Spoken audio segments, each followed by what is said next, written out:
వేదికను అలంకరించిన పెద్దలకు, నా ముందున్న నా ప్రజలకు, అపర భగీరథుడు, ఆపద్బాంధవుడు, బలరాముడైన మన ముఖ్యమంత్రి వర్యులు శ్రీ నారా చంద్రబాబు నాయుడు గారికి నా వందనం, అభివందనం. ఈరోజు మీ ముందుకు ఏదో స్పీచ్ ఇచ్చేదానికి రాలేదు. నిన్నగాక మొన్న ముఖ్యమంత్రి వర్యులతో నాకు జరిగిన సంఘటన మీతో పంచుకుందామని చెప్పి మీ ముందుకొచ్చా.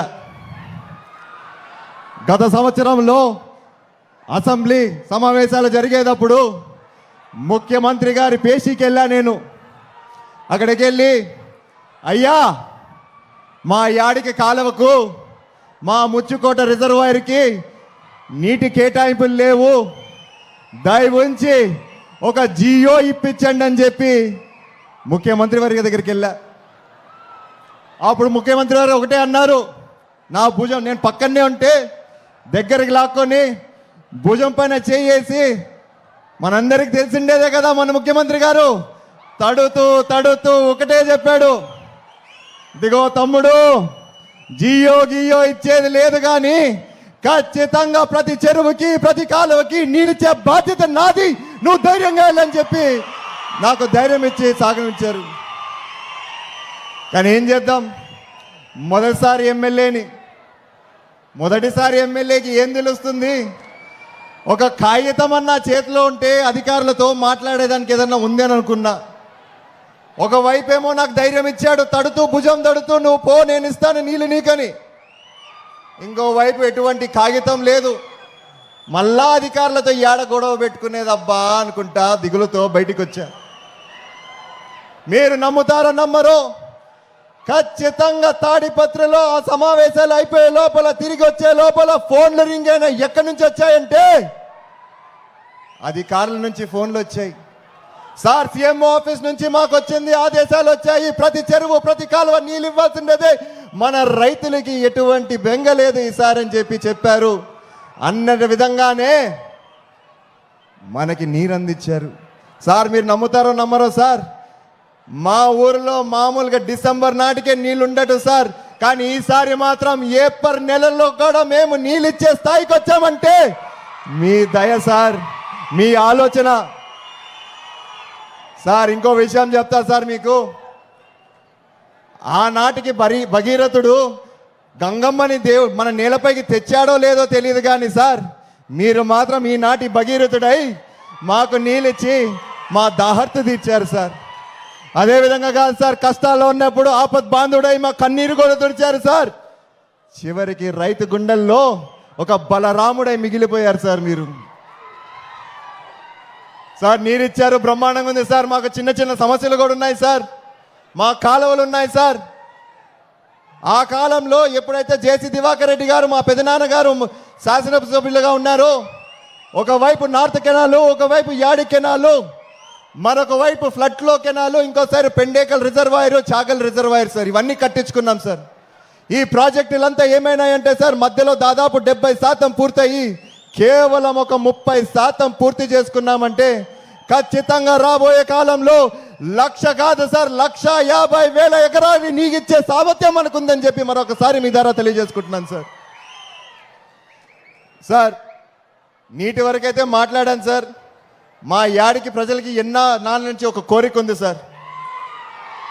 మా యాడికిలో యువత సార్, కాలేజ్ నుంచి డ్రాప్ అవుట్లు ఎక్కువ అయిపోతున్నాయి sir.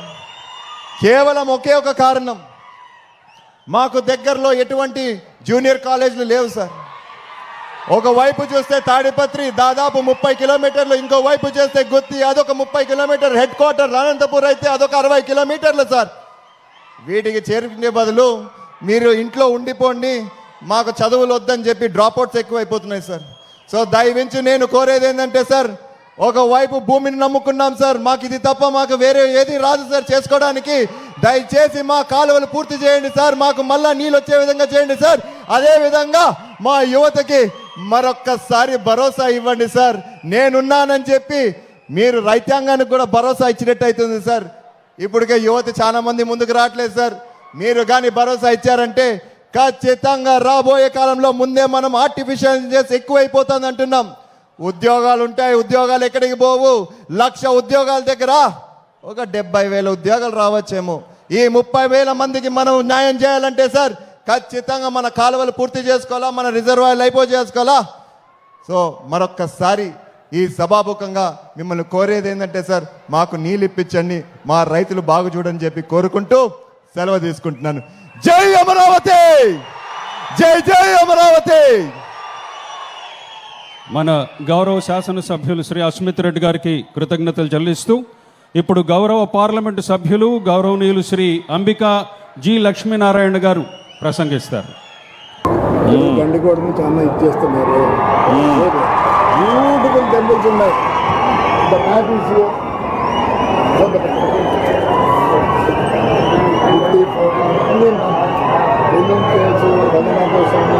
Is all done by Vijayanagara సామ్రాజ్యం. చారెట్ ఇవన్నీ అలాంటి this is the replica of తాడిపత్రులు. ఇదే ఇప్పుడు కొత్తగా మన జూబ్లీ నుంచి కూడా అందరు ఆంటీస్ అందరూ తాడిపత్రికి రావడం స్టార్ట్ చేశారు. నిన్ననే రాజగోపాల్ అన్నారు, నువ్వు తీసుకొచ్చావా? చాలా మంది వస్తున్నారు సార్, సార్ ఎవ్రీ వీక్ వస్తున్నారు తాడిపత్రి. టెంపుల్ అది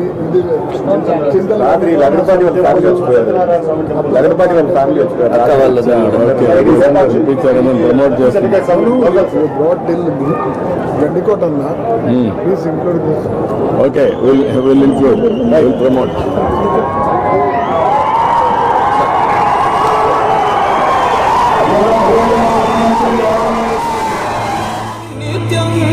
సఫలం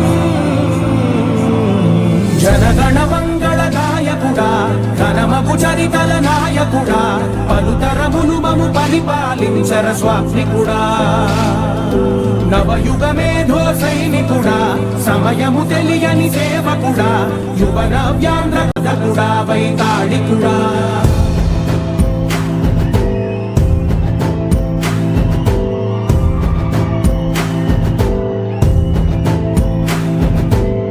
ప్రతి ఇల్లు నిన్నే నిన్నే పిలిచింది, ప్రతి గడప నీకే స్వాగతం అంటోంది, ప్రతి మనసు నువ్వే గెలవాలంటోంది. పెద్ద కొడుకు నీవైతున్నావో చాలు.